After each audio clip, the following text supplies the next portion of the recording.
Thank you very much, gentlemen of the press, ladies and gentlemen. Let me start by thanking you for this great partnership, which has not started today. For many years now, we can identify with the efforts of so many of you to cover the activities of the Nigerian Institute of Building and indeed the building profession in very positive light. And so it's an opportunity for me to appreciate the work of the particularly Nigerian press, particularly those of you that are here to cover this particular event. Gentlemen of the press, you recall that it will be 3 years on the 13th of March 2022 since the collapse of a 5-story building at 63 Mercy Street, Itafaji, Lagos Island. Now, on that day, you recall that we lost lives of 20 school children in that unfortunate event. And the Itafaji collapse was exceptional, not only because the building has collapsed. You recall that the drama of building collapse in Nigeria has been there before Itafaji, and even after Itafaji, buildings have continued to collapse in this country. But Itafaji was unique because in the lives of these 20 children that were demised, the future of humanity was also partly extinguished.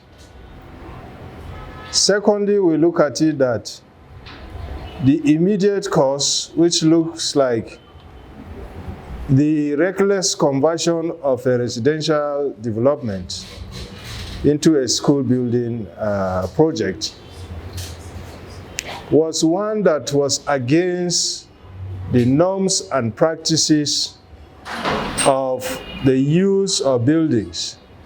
The life cycle of buildings does not only end after the planning, the design, and the construction. We as builders are also interested in the occupancy and the post-occupancy stages in the life cycle of buildings. And so Itafaji has presented us an opportunity to continually engage the nation space in trying to interrogate the processes by which buildings are created in Nigeria and how they are being utilized, and how improvements can continuously be engendered in the built environment of which we are major stakeholders. And so, as builders in Nigeria, we have chosen the 13th of March of every year to commemorate Builders Week, which is significant for the reasons that I have mentioned before now. I want to say that the 3rd anniversary of the Builders Week, which is going to be celebrated on the 13th March 2022, is with the theme Building with Integrity. Now, this theme has been deliberately orchestrated to initiate a shift in paradigm from the mentality of building collapse to that of building integrity. The objective for this year is for all the 36 state chapters and the National Council to create awareness on the need for stakeholders in Nigeria's building industry to sustain the development of frameworks that will create regulations and building control processes that we consider to have integrity. Let me say that innovative building control goes beyond the cosmetic enforcement of codes and regulations. But we believe that innovative building control in the country must be comprehensive by addressing and mainstreaming integrity features in all the circles of planning, design, construction, occupancy, and post-occupancy phases of a building. May I therefore use the opportunity of this 3rd anniversary to express the delight of the Nigerian Institute of Building with quite a number of our states that have started mainstreaming integrity features in their building control regulations. Since 2019 collapse in Lagos, you recall that Lagos state government has now ensured that their building regulations of 2019 has now established the fact that construction sites across Lagos State will be managed by professional and registered builders. Let me also say that this integrity-driven regulation of Lagos State is highly recommendable to other states of the Federation. We are also delighted to note that in Abia State, very recently, they have also come up with the Abia Town Planning Development Control Regulations of 2021, which now gives sole responsibility of production management to professional builders, as well as mandatory requirements of builders' documents for all buildings up to 3 stories and above.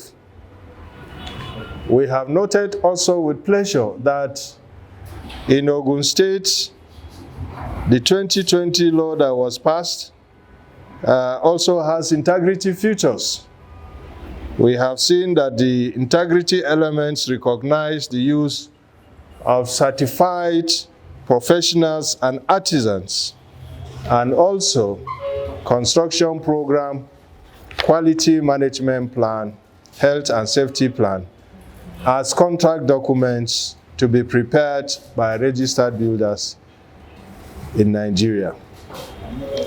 Let me also add that Adamawa State has since 2010 also made provisions in their urban and regional planning laws that the contract documents must also include the builder's documents to create for integrity in the building procurement process. We can go on, but permit me to also say that significant developments in Imo State, in Owerri, where the 8-story building collapsed in 2020, killing 15 people, there was a state government committee that was set up, which prominently included our builders, Builder Collins and Builder CCAZ, and they have also achieved major milestones at the level of the Owerri Capital Development Authority, where it was agreed that builders' documents will form the basis of approval for new constructions. We think that that is also very positive. We hope that in Imo State, this will be escalated to statewide reforms where new regulations will be practiced in the entire state. In the Federal Capital, we are aware that the builders' documents have also been significantly mainstreamed, into development control process. But the ultimate for us will be the passage into law, the enforcement law for the building code, which is underway in the National Assembly. So invariably, Builders Day 2022 is to re-echo the great strides in the orchestration of integrity features into the built environment development processes across the country. However, to note that a lot still has to be done. In some states, there will be further needs to engage with stakeholders to ensure that these new laws and regulations are being considered and passed as appropriate by state houses of assembly. Now, where these processes are in the state executive council levels, we expect that stakeholder engagements should also initiate a positive push to ensure that the processes are fast-tracked. May I use this opportunity to therefore thank our colleagues, professional builders across the country, particularly members of the Nigerian Institute of Building, for their support to the Builders Day program since it commenced 3 years ago. In particular, for the successful takeoff of the pre-Builders Day activity, which started yesterday. We have reports from across the country that builders are engaging with the media, they are engaging with the stakeholders, they are doing industrial visits, and they are doing roadshows and programs to create awareness about the role of professional builders in creating a built environment that is a product of integrity processes. Let us also register our appreciation to sister built environment professionals and stakeholders across the states of the Federation. The other 6 professions in the built environment have been in synergy with builders. We are talking here about the design team members, such as the architects, the engineers, and others, and also the surveyors, the quantity surveyors, land surveyors, town planners, because the built environment is a synergy amongst all the professional groups. And we think that once the responsibilities of each group is enthroned in a responsible manner, the built environment in this country will be the better off for it. And therefore, may I commend the chapters for also engaging from the reports that we have with their state governments also in order to mainstream success. In this year, 2022, the Builders Week is being celebrated at a time where the housing budgets in the country has already kick-started in terms of implementation. We are aware that critical MDAs, ministries, MDAs again like Third Fund, housing corporations in the states. We also have places like the Universal Basic Education, State Universal Basic Education Board.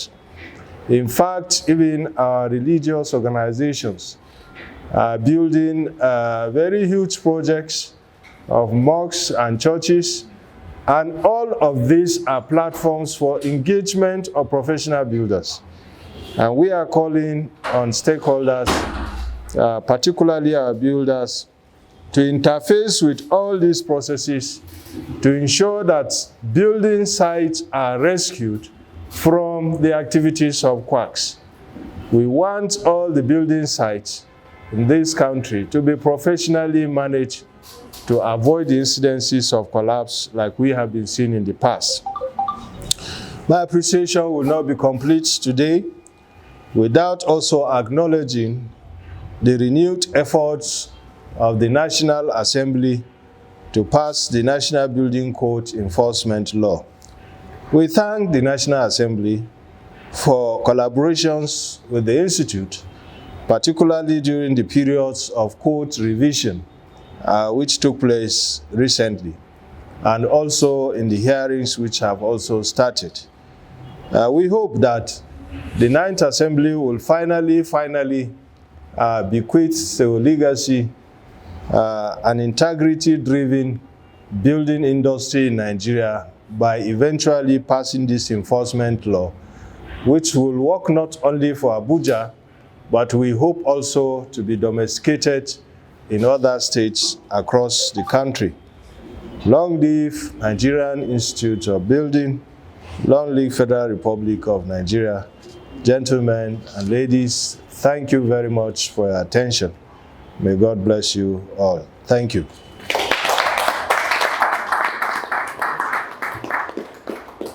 Good afternoon, sir. Good afternoon. My name is Solomon Ndai. I work for Nigeria FM, also FM. Thank you. Please, I just have one question, sir. I recently attended town planners. They had a town hall meeting, the town planner association of Nigeria. Their national president, just like you, came into town and they were having some conversations. And one of the things he said here was that, particularly issues of quack, many times when buildings collapse or issues happen, their own members are indicted. For example, he gave an instance whereby an approval was given within 3 days instead of being given within 6 weeks, and it was done. Now he was taking up some punitive measures they have put in place to, punish their own members that are erring. Because sometimes when these things happen, their own members are part of the problem. So I just want to find out, is it in the same spirit here?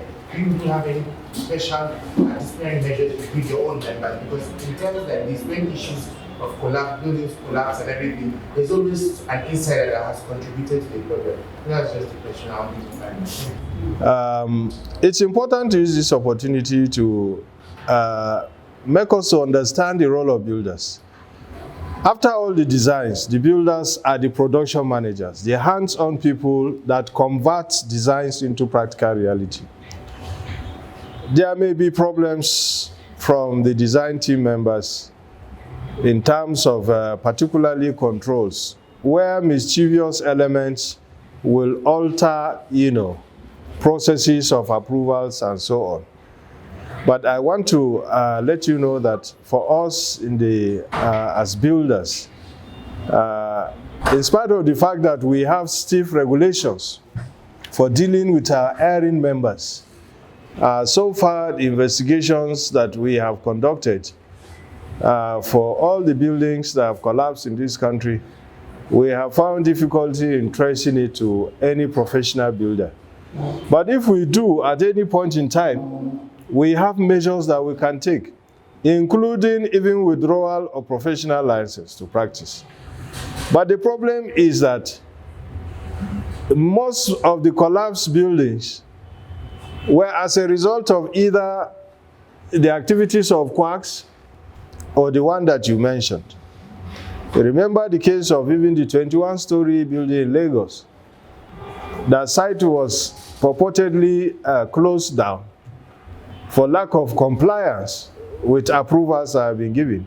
And the seal was now broken to continue development. And what was the story? We had that terrible collapse at the end of the day.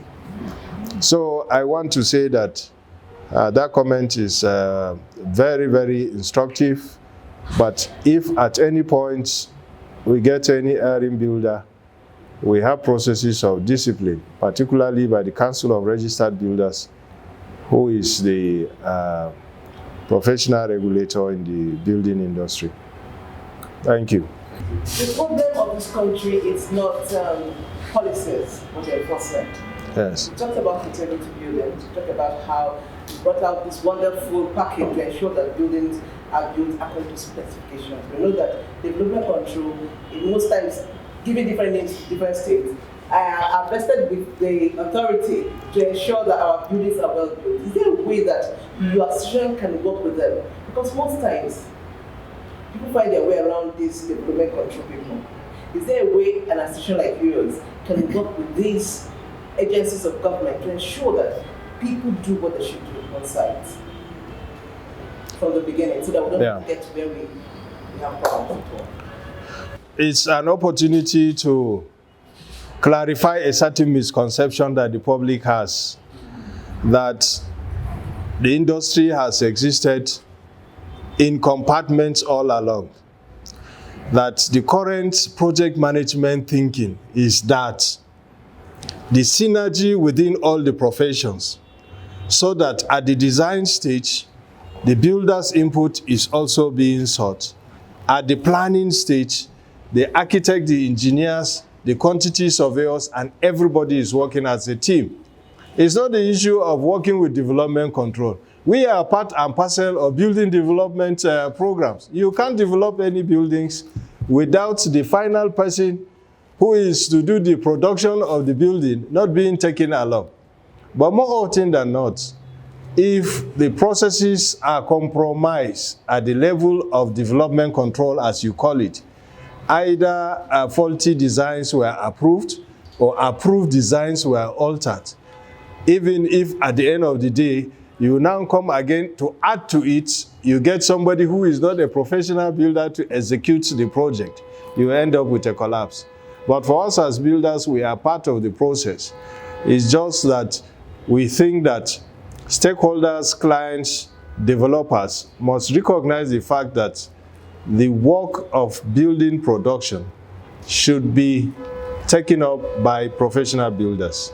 That way, we can save the country from a lot of these embarrassing situations, because many of these collapses will have been overcome if a professional man is on site to look at what kinds of design am I implementing, what kinds of materials am I going to use to site. There is somebody that is called the builder who is trained to do what we call quality management plan for a building project. He handles also the construction programming. What time does it take to achieve this project? There is the other one that we call health and safety, that deals with the welfare of workers on site. There is another one again that he does, which is called construction methodology. He designs the strategies for all the activities comprising the construction of the building, from site clearance to painting and finishing. There is no other professional that is trained for that other than the builder. I think that must be gotten very correctly. Thank you. But let's say, for example, these things are not done. You have a monitoring team. Let's say somebody has boycotted all this and is doing the wrong thing. You have a monitoring team that can say, I saw you building this way, somewhere in Wuye, they are doing something wrong, and your institution can blow the whistle. The whistle? Yes, and say, this thing is wrong already. Somebody go there. Do you have a monitoring team like that? That there can be no crime without a law. Where the laws are not clear enough, enforcement becomes a difficulty. We have taken time to explain the positive movements in a number of states of the Federation, but we are now calling for more clearer regulations that enthrone professionalism in the building industry, so that contravention can be arrested. If you go to a site where you do not have the backing of a very clearly defined law, you will find it very difficult. But notwithstanding, we do monitor. But I think our monitoring function can be strengthened more with an enhanced regulatory framework. And that is what we are saying even in 2022. Sir, I have at least, as far as I know, not less than 5 active years. In fact, more than that, sir. The building code, that's the passage that they report. Now, when you investigate, we hear that today is National Assembly, one day is Ministry of Social Housing, and so on, and just going up and down. The problem keeps, still there, people are dying. What I think, sir, and I should really ask that, don't you think it is better to think of a social as political and trying to address the problem? Like, for example, like when you invite house members in a workshop on what this bill is all about, really, what's it really about? Because some don't really know. You just hear it being read, first reading, nobody really sits down to study to understand what it is. It's you guys that, you the learned men that really know what this is, what this means. Those guys are too easy to really sit down and open one page and then. So I think, sir, that we may please consider maybe a kind of a very brief, even just 1 hour session. Or you can make a presentation as the president NRB to the National Assembly. Because it's I think more than 10 years. These have been there, they come and nobody really takes. Just hear one. In fact, it's only you guys fighting for it. They don't know about it. You ask about those house guys, you just say that okay, and when it comes up, we'll talk about. I've asked about them. So I think that I should maybe think of how to engage those guys that directly that look, this is what it's about. You can ask questions, you answer them, and move forward. If not, it's a long time and things are still happening. People are dying. That's just a comment I have to say. But you will notice in my address, I also spoke to the fact that we have high hopes on the 9th Assembly. Already some engagements have started. I know during the last revision, because the code has been also partially revised to incorporate certain new features that has to do with gas piping and other electrical and mechanical applications. And the Nigerian Institute of Building and the Council of Registered Builders of Nigeria was invited to partake in that process. So already, I think we are in synergy with the National Assembly. But your intervention is to say that we need to do more to fast track. More often than not, it is only when a building has collapsed that Nigerians will remember that we do not have a national building code, and then the process will now be haphazardly also pushed. And I agree with you that we should not wait until a building collapses. This process should gain momentum. We are at a critical stage where I think that we have very high hopes on the current National Assembly to conclusively deal with this matter. We hope sooner than later we will be there. For 2022, part of our stakeholder engagement will also take us to the National Assembly, where we will interact with members of the Senate Committee on Housing, by the grace of God, to press further the need for us to work towards the conclusion of this matter. One of my questions actually centered on what you talked about, talking about collaboration and support from the government now, because no matter how you try, this institute try to actually synergize the different professionals in the beauty industry. Without the support from the government, all effort will be into facility. So I want to know the level of support that this institute enjoys from the government. That is one. Then secondly, going back to the Redam bill now, the real estate development bill that was actually rejected on the ground that the bill is unrealistic by the House of Representatives recently. I want to know, obviously the real estate is a kind of subset of the beauty industry because it's also under building, it also falls under building construction. Now, as the president, sir, what is your take on this rejection? And do you think such bill is really unrealistic, just as the House of Representatives earlier posited? Thank you, sir. The Nigerian Institute of Building and indeed the Council of Registered Builders of Nigeria is a creation of the law, and in which case it's recognized by the government. As a matter of fact, a couple of minutes ago, we just came from the Federal Ministry of Works and Housing. And I can tell you that we have enjoyed very good working relationship with different arms of the government, from the ministries, for us even to training institutions like universities, where we contribute to the development and updating of curriculum for builders. And therefore, we have very, very good support. And we hope that this will continue in the years to come. The real estate development bill has many components. I want you to distinguish between the political and the economic components and the purely professional interests that we have in the bill. Our concern as builders is that whatever estates are being constructed should be done under integrity-driven processes of planning, of design, particularly of construction. We have had cause to say that we are not too pleased with the quality of so many of the estates that have been coming up. And part of the reason is why we are talking about regulatory frameworks. Remember that some private estate developers are coming out to invest their monies for profit. And if we are not careful to ensure the regulatory frameworks also work for private developers, we will end up delivering estates that are not to the required quality standards that are expected.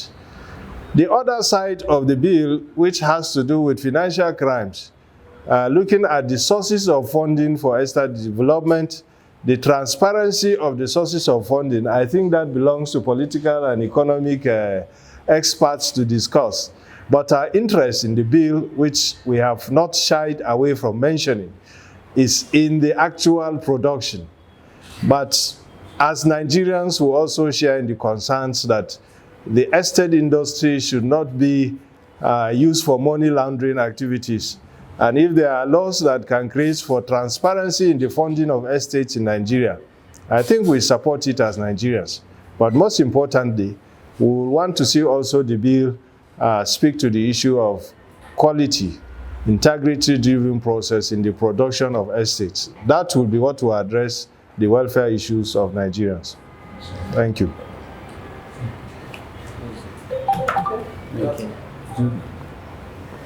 That's all. I will want, if sharp comments, particularly from the IT table, if there is something I missed out, my colleagues are here. Otherwise, the vote of thanks from the Abuja chapter chairman. Thank you, Mr. President and distinguished colleagues. The time is fast spent. I believe the message has been passed. Just to add to it on the issue of whistleblowing and monitoring at the common level, that's Council of Registered Builders of Nigeria, we have the project monitoring units. The responsibility is to go around and educate members of the public who engages in building production on the need to do the right things, and it's just an awareness and making people to realize they need to do the right thing. Not really like a policing or enforcement arm, in the fact that from what Mr. President said, there's still no provision for that enforcement as such, clearly defined.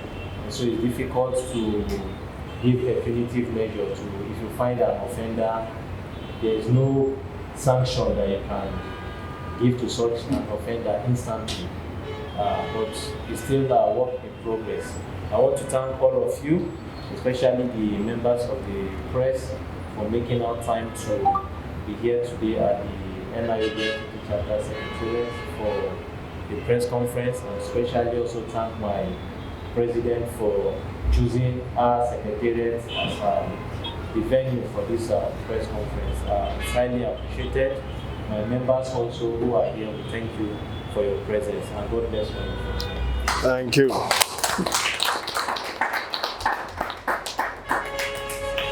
Wow.